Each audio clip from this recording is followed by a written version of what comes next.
ఆ ఏడుపుల యొక్క ప్రక్రియ చూస్తుంటే ఆర్టిఫిషియల్ గా నువ్వు ఏడవాల్సిందని వీళ్ళు చెప్తున్నటువంటి అంతర్గతంగా కొంతమంది కార్యకర్తలు చెప్తున్నారు, అమ్మ నువ్వు ప్రతి డ్యాన్స్ ఏడవాలని ఆమె చెప్తుంటే కృత్రిమ ఏడుపు అనేటువంటిది మంచిది కాదు. ఆ సోదరి పట్ల మాకు సానుభూతి ఉన్నా, రాజకీయాలు సానుభూతి వేరు. వేదికల మీద రాజకీయ ప్రసంగాల మధ్య కన్నీళ్లు పెట్టుకొని సానుభూతి ఓట్లు సంపాదించాలని ప్రయత్నం చేస్తున్నాం. ఇంకా కన్నీళ్లు పెట్టుకొని ఒకరు ఓదారుతుంటే ఒక ఈ డ్రామా అంతా కూడా సినిమాలో చూసినట్టు అనిపిస్తా ఉంది.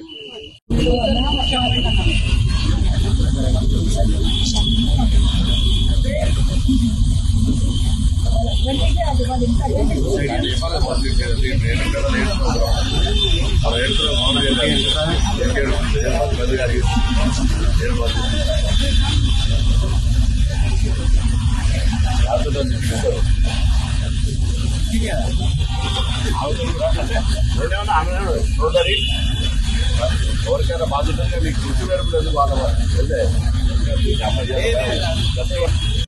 అప్పుడు కేసీఆర్ గారు ఒత్తిడి మేరకు ఆమె వేదికల మీద ఏడుస్తా ఉన్నది. నాకైతే ఆశ్చర్యం అనిపిస్తా ఉంది. అందరి ముందర మైక్ పట్టుకొని ఏడవని సానుభూతి పేరుగా ఓట్లు తప్ప అయితే కేసీఆర్ రాజకీయం ఇంతకంటే దుర్భాగ్య పరిస్థితి ఉందా అని అడుగుతా ఉన్నా.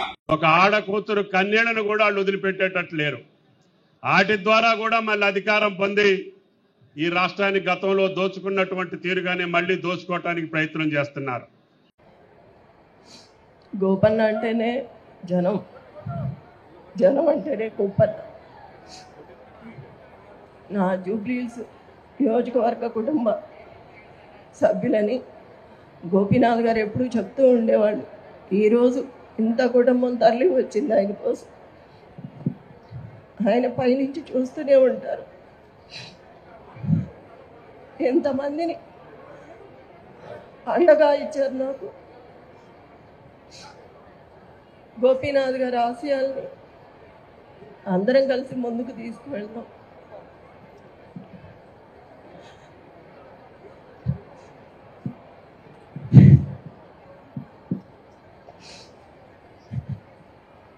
ఎంతమంది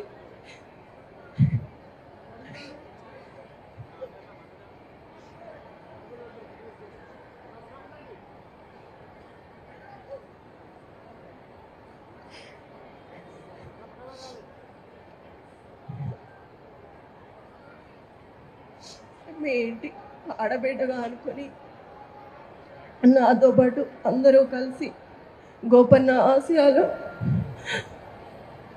నెరవేర్చాలి.